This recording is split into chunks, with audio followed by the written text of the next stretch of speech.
Hello, my name is Sean Ennis from Ennis Management, and thank you for joining me here once again on the Creative Collective. And today I'm honored to be joined by a very special guest, DJ, producer, recording artist, engineer from Atlanta, Georgia, DJ Dontey. Hello. So, talk to me about the Atlanta music scene. The Atlanta music scene is very interesting, I should say. Since I've been here all my life, I've seen a lot of good and a lot of bad. You have some people you can work with. You have some people who don't want to work with you because you're better than them, or some people they don't want to work with you because they feel that you may take their place. Elaborate on the good. The good, I've seen a lot of people. So the support system is great out here. Like let's say you go to like a club in Atlanta and you make music. You're probably going to bump into somebody else who makes music, and y'all are going to you can exchange information, collab. Y'all both make it big. Or if you see a regular celebrity from Atlanta, that 9 times out of 10 they'll talk to you, try to guide you a certain way. They may even want to work with you depending on what craft you have that they can utilize. Now talk to me about the bad. Bad. I know a lot of people that have tried to get into the music game in Atlanta. I've seen some people get shot over music, stabbed over music, robbed over music. It's almost sometimes whenever you start thinking about the bad and you see or hear about the bad, it kind of makes you not want to do it. But you gotta just remember to stay true to the craft. Now, how did you get your start DJing? Let's see, my start DJing came from my grandfather on the radio. Seeing him on the radio kind of made me, I was like, you know what, that looks pretty interesting, let me try that. So I was about 10 when I first started really DJing. And I started mixing up random songs, I would just play with some instrumentals and play with some acapellas and just go crazy with it. Then in 6th grade, I started to get booked for like school events and stuff. And they're like, oh, hey, he DJs, can you make the mix? But like that's where I really started. And then talk to me about how you got your start in your producing. Let's see, producing came from my grandfather and a lot of my family as well. I know a few of the big name like Ludacris and all them. Like my dad is cool with them, so I would listen to what they do, or if we ever were around them, I would see them working on certain things, and it kind of caught my attention. And what were you using initially when you started producing? I initially was just using my laptop in FL Studio. And is that what you still use to make your music today? Yeah, I still use FL Studio, yes, but now I have MIDI controllers, MPCs, all that kind of stuff. And are you self-taught as far as playing musical instruments? Yes. Now, you also engineer, so how did you learn how to engineer, and why was that something that you needed to do? Well, I learned how to engineer, I would say probably my freshman year of high school. I took a music class, and I started learning about like different sound waves and stuff like that, and that caught my attention because like I already made beats and like I mixed and mastered my beats, so I was like, why not do the vocals as well? So I had a few friends who rapped, so I would have them rap and like, just send me your vocals, I'll fix them, because at that time they were just releasing anything. So at that time I studied different things. I got a book on Pro Tools, Desktop Studio. I was reading, doing a lot of research, and I started just mixing and mastering. I said, that's something I enjoy doing. Now, as an artist, what genre of music do you consider your work to be? R&B. And who are some of your musical influences? Let's see, some of my musical influences, I would say O'Shea. He's a local artist from Douglasville around here.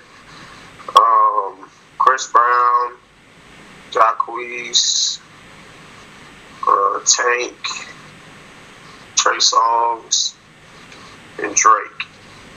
And what is it about those artists that have resonated or had an impact on you? The way that they flow and their creativity. And is that something that you implement into your own music? Yes. What initially made you want to become a recording artist, seeing as you started DJing and as a producer? Well, one day I was in the studio with some people. You know, I was playing around singing different melodies and stuff like that. And everybody just stopped what they were doing. It's like, why don't you actually sing? At the time, I was like, man, I'm not singing. I'm just playing around. But then I started singing for other people. And they're like, oh, man, you're actually really good at it, so you should record something. So I recorded a song, and that kind of just got me started on recording. And why was there some initial hesitation for you to actually record and be an artist? Honestly, I would have to say support. Because, you know, it's always a few people, oh, yeah, that sounds good. But it's like, as far as other people hearing it or being able to get it out there, it's like, it kind of got to the point where when I was thinking about it, it's like, am I doing it? Like, what I basically stopped thinking about other people. I did it for myself. Now, can you describe your first time performing? My first time performing, let's see. My first time actually performing was at a talent show in high school.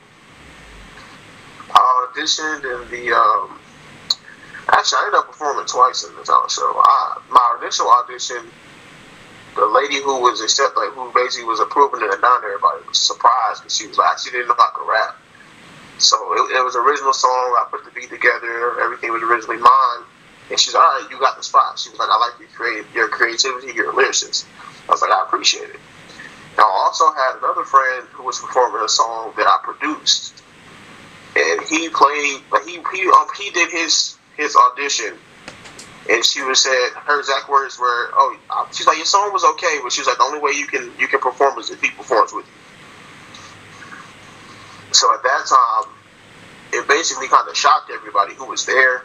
And then at the actual talent show, it shocked people that I actually performed 2 times and how good I actually was. And what was that feeling or experience like after that performance? After that performance, it really made me just feel like I could do anything at that point, as far as whenever it comes to music. Because it was like, just to have, there's about 300 to 400 people there, just to have everybody cheering you on and happy to see you enjoying your craft, it made me feel good. And can you kind of describe the experience and emotion of being on stage performing? Let's see, the emotion is kind of like a jumble of emotion. Like, you're happy. Like, for that first performance, you're happy. Then a little bit of you're sad. You're like, you want to cry. You're just so excited. So you gotta maintain your composure though, because it's like you don't want to let that mess up your voice or mess up how you perform. But it was just a good feeling, just to be able to have people listen to something you created all the way. Like, it's one thing, you know, if you like, there's some people they did like, you know, other people's songs, which is cool. But for you to perform your own original piece and to get a good reaction, it basically puts you in a whole different mind frame. Can you share an earliest memory you have involving music? Let's see, my earliest memory with music. Let's see. I remember when I was about 8 years old, I went to V103 radio station, and I met Greg Street, because him and my dad are godbrothers. And I saw what he did. And he was like, oh, you want to DJ? I was like, yeah. So he basically just told me and showed me some tools that'll help me as a DJ. And ever since then, I just used those tools that he showed me, and I've been successful since then. How would you describe your music? My music, I would probably say, is creative and unique. Can you elaborate? Yeah, so basically with my music, it's not just, how do I put it? When it comes to me making a song, I basically just let my heart decide where I'm going with it. So like every song I make, I produce. So it all starts with the beat. So when I'm sitting there making a beat, it's like I just start with like a drum, or I start with a snap or a snare. But from that, I can already tell what the song's going to be about.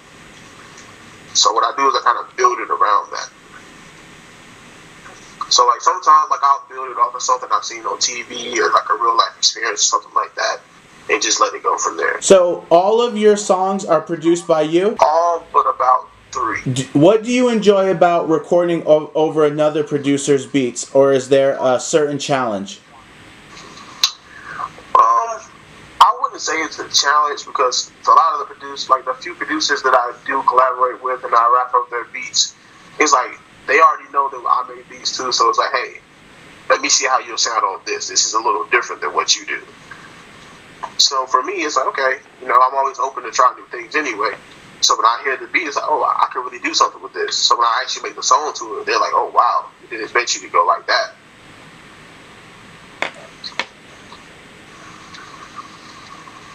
Could you briefly describe the music making process? Well, for me, I start off by, I have these mood changing, like mood color changing lights in my room. So I turn those on. I close my door, put my headphones on, I set the BPM. It all depends on my mood. Like if I'm in a good mood, I'll probably use a faster BPM, probably about 130. If I'm like a little sad, or like a little sleepy, I use like 80 to 100. Basically, I just let the music carry me. So if I'm just sitting here, I can knock out a beat in about 10 minutes. So I got to knock out the beat, and I'll mix it down a little bit, pull up in Pro Tools, and just start singing.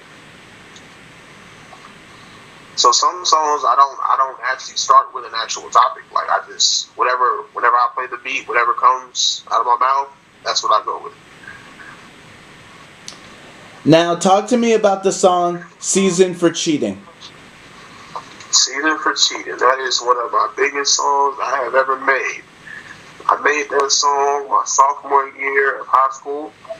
It started off as a snippet, just a 30-second snippet that I was posting on Snapchat and Instagram and everything. And everybody was hitting me up asking, where's the rest of the song? I was like, what do you mean? It's just a snippet. So about 200 people hit me up like, no, you need to make it a song. Make it a song. Make it a song. So I finally made it a song. And when I made it a song, I released it in the springtime, right around spring break time, when everybody's going to Panama, doing all kinds of crazy stuff. And since the name was Season for Cheating, it was already catching everybody's attention. So it blew up from there. Like everybody's posting on Snapchat, Facebook, Instagram, just going crazy. And what's that like getting such a positive response from your work? Honestly, it felt good. Just knowing that basically I was in demand. It felt good to know that. And you're working on a new album? Yes, I am at the moment. I don't have a title for it yet, but I do know that I'm aiming to release it on my birthday, which is August 16th. And what can we expect from this new project? Right now, I don't know if it's going to be a solo project or if I'm going to have a few features, but what you can expect is it's going to be all straight, new, all original. I'm going straight to the drawing board, making all new everything, new beats, new lyrics, new flows, everything. What inspires you to make music? What inspires me to make music? Well, my great-grandfather passed a few months ago. Well, no, my grandfather passed a few months ago, and he was involved in music a lot, since he was a DJ on the radio and everything. So that kind of keeps me inspired to do, because for a minute I stopped. But right before he passed, he told me never to give up on my dream. So that replays in my mind all the time, and it keeps me inspired to do what I love. My condolences for your loss. Yeah, I appreciate it, man. Now, what led to that initial break in music? Why did you step away momentarily? personal, family situation going on. He got sick. One of my grandmothers was sick. Stuff like that. So it was a lot going on, and I was in school and everything. So I kind of just took a step back and just focused on getting my family together and everything, and making sure everything was in order. And I think there's a lot of musicians that can identify and relate to that. So talk to me about how you were able to get back into making music again. Well, honestly, what I did and what helped me get back into it is what I took everything that I went through and I put it in the music. And now when I say put it in the music, I'm not meaning just in the lyrics, but whenever you listen to some of my beats, you can feel a story. You can feel that something was going on. And talk to me about the experience of writing a really personal song. Writing a really personal song is honestly harder than a lot of people probably think, because it's telling a story, and like you wanna tell your story, but you don't want to tell too much. But then again, you want to let everything out. So you have to basically pick your words wisely and pick and choose what you're going to say when and how it's going to all go together. When you're going to tell this part of the story, that part of the story, is going to be in order, out of order. So it takes a lot to actually write a song about what you're going through. And is there ever any fear about sharing personal, real-life experiences in your music? I wouldn't say yes. I would say that some of them, everything is relatable because everybody goes through things. So I wouldn't say it's actual fear, but I would say maybe it's a fear of being judged by certain things. What are the joys and challenges of songwriting? The joys and challenges. The joys is that you're able to just be free, write what you want to write. You have no type of restrictions. The challenges is whenever you run out of words to say. Like you can be writing a fire song, you get to that second verse and it's like, oh man, I got writer's block. I don't know what else to say. I think writer's block is the biggest challenge to making any song, and producer's block. Those are the two biggest challenges. And what do you do when you get writer's block? What I do when I get writer's block is I just listen to a lot of music. Because when I listen to a lot of music, something catches my attention. Like it may be one word or the way that somebody said something that would just make me be able to finish the song right then. Or I may go outside, look at the sky, or go take a ride somewhere. Like basically, I just look for something to catch my attention to be able to finish up that song. How important is a strong online presence to your music career? It is definitely something that is strong. I need to build my own line, actually, because you want to be able to be found. Because there's one thing, everybody's talking about you. Woo, DJ Dontey, or anybody that's big, but then they go to find you. It's like, oh, he's nowhere to be found. Or they'll find like one link to somebody else's page, not yours. Are you planning to collaborate with any artists in the future? Definitely. What kind of music is your favorite to listen to? My favorite to listen to, that's a hard one, because like when I listen to, I say trap, I don't always listen to the words of trap. I like the beats because I make beats, so I just like to listen to how different producers put things together. But I do like R&B as well, though. And who are some of your top producers that you enjoy listening to? Sunny Digital, Willa Fool, Zaytoven, 808 Mafia, Metro Boomin. Let's see. I watch a lot of Timberland, Kanye. That's about all I can think of right now. Yeah, and those are definitely some of the top producers in the industry. What specifically resonates with you about them? See, I think my favorite one would have to be Zaytoven because I just like how he started and how he works. That's how I work. Like he's not getting too involved in the music industry. He's keeping his personal. And I just like how he had that start. Like he had one artist, give him a shot, and then boom, he blew up. And is that kind of the similar path that you want in your career? Are you looking to really work closely with a specific artist? I would say I probably would, like, personally, I feel like I do want to find one artist that I can build a solid foundation with. But I don't want it to get to the point where, like, you make one song and then you have like 30 artists trying to work with you. You have no way of actually establishing a relationship with any of them if you just send out one beat to everybody and boom, that's it. But whenever you're working with you start with just a single artist first. It gives you time to learn about them, they learn about you.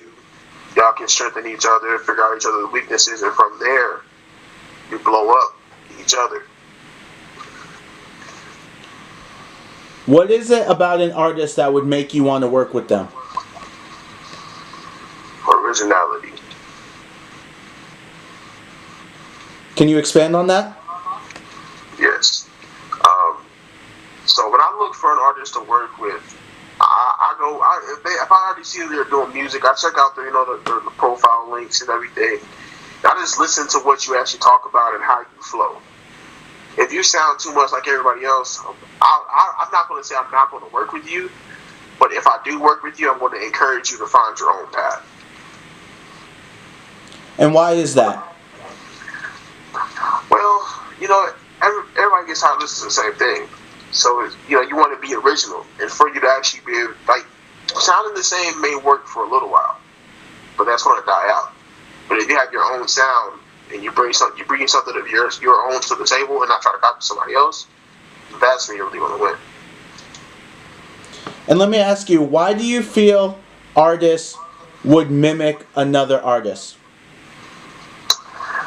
Personally, from doing research and what I see, I feel like a lot of artists probably copy each other because they see like their favorite artist did it and they're making it, so they're trying to follow the same path.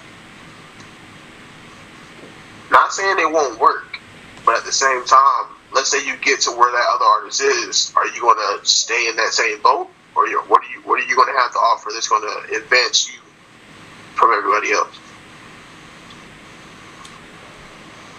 What are the characteristics of a great or groundbreaking song? Let's see, you gotta have a good beat. You gotta have a strong, catchy hook, and a strong first verse and second verse. Basically, as long as you put that together well, you should be all right. And the delivery has to be strong. Like, you can't get on there and mumble the whole time. You can't get on there and just talk. Like, if you're going to rap, you have to rap. What type of satisfaction do you get from music? Let's see. Satisfaction from music. I would have to say it helps me for my day to day. Like, the fact that I actually let's say I turn on the radio or I hear something music related.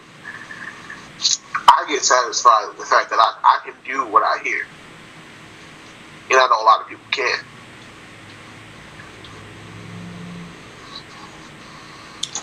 Now, what has been a challenge in your music career, and how have you been able to overcome that challenge? Let's see. I got a couple. My first challenge, whenever it comes to my music career, was being able to get a support system outside of my family and being able to have people promote it without having to be asked. That is something I still struggle with now. But also, when I first started making beats, a really hard challenge for me was I used to throw a lot into the beat. I used to get, I guess you can call it a little too creative. So like you'll hear the beat and you'll like it, but it's like it basically would sound like 3 beats in one. And how did you identify that that was not what you wanted? So I was sitting down with a few of my friends and we were just running through some of my beats, and like they were trying to rap on it. They were like, I can't really get it because it just sounds like it's the 3 songs in one.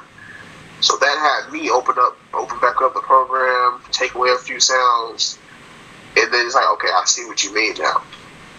Because you like whenever you're making a beat, unless you know, oh dang, I put a lot of sounds in my stuff. Let me try to minimize that. You're going to just go whatever you think sounds good. But once you get the opinion of other people, it makes you realize that, okay, all right, I get what you mean. All right, let me take that out. Okay, now it sounds like one song. Yeah, I think that's really important for musicians in general to be open to constructive criticism. How do you discern from just people being negative to actual constructive, helpful criticism? From what I've seen and the feedback I get, everybody's going to have somebody who just doesn't like what you're doing. Whenever it comes to constructive criticism, it's the delivery of your criticism. Like if you just slam at everything I do, this is terrible, this is terrible, this is terrible. That's not constructive. That's not constructive criticism. That's just saying it's bad.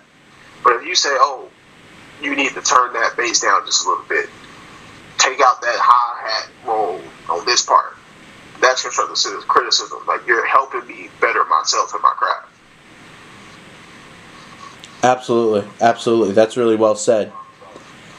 Now, what advice could you give for an aspiring musician or producer that's just starting out in their music career? The advice that I have is to stay true to yourself. I know that's really hard whenever you're hearing all these other people who are promoting, they're getting millions of dollars. You want to try to be like them. But you have to find your own way. Find something that makes you stand out better than everybody else. And you can do some things that other artists and other producers and other DJs and all that kind of stuff do. But you don't want it to be like, oh, you're being just like so and so, or you're being just like so and so. Like you don't want that for yourself. That's not going to be a good rep. But you want it to be to where they're like, oh, you were like you're you, like you're. We need to find you. Like how do we contact you all the time? We want to get what you're doing. Can you share your social media links? Yes, my Instagram and Twitter are both DJ_DONTEY, and my Snapchat is also DJ_DONTEY. I'm on all music platforms. It's DJ Dontey as well. And I also have my own website. It is nighttimeproductions.wix.com. Is there anyone you'd like to acknowledge for offering financial or emotional support? My whole family. My mom, my dad, my girlfriend, my sisters, my grandma, my aunts. It's everything. Like without my family, I probably would not be doing music right now. Is there anything else you would like to promote or share? Shout out to one of my main artists right now who's on the come up. His name is Chevy White. He has a hot single named Knucklehead right now. It's available on all platforms. So I need everybody to go stream that. I have all of my songs as well. Everybody needs to go stream my song Tap Out, Waterfall, and Season for Cheating. All right, I would like to give a very big thank you to my guests for joining me here today on the Creative Collective. As always, write your comments below. Make sure you like, subscribe, and share this video. And for all of your promotion, marketing, as well as music career consulting needs, email ennisproductions@gmail.com.